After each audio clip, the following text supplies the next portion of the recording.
Thank you all for tuning in for some Sociable Healing, a podcast produced by Amitza Media Independent. That's AMITZAMEDIA. Hey! And it's time to receive that good old feeling on Sociable Healing.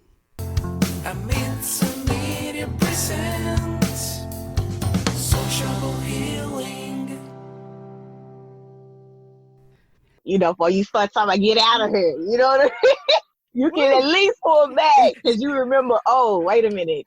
And I wrote it because I want to help you to get unstuck and back on purpose. But I wrote it because I actually was somebody that was stuck.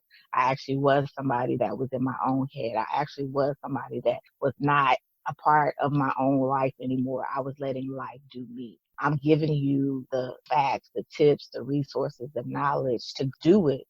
But I'm telling you from a standpoint of this is actually what I did. And I wanted to make sure they did feel that way, that they knew how to come out of it. I believe in therapy. You are feeling any of the things that I talked about, definitely go to get some therapy. Take advantage if you work to get EAP, that's free. Any other resources, take advantage of what Teresa and I are talking about. All of the online virtual things that are out available to talk to you right now in this crisis. How was that experience with your husband while you were going through these different challenges?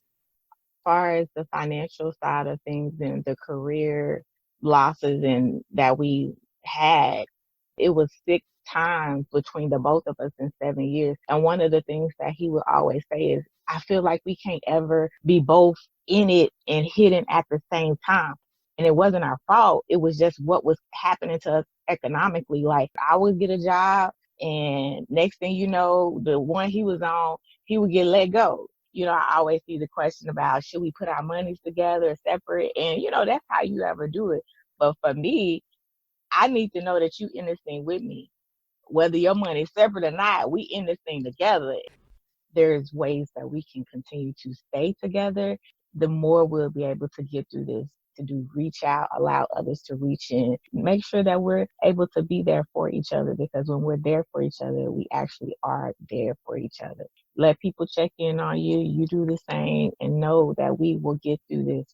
Thank you all again for tuning in for some Sociable Healing, where we share topics that awakens our minds to soothe our hearts. Because as I always say, if I'm not learning, then I'm not living.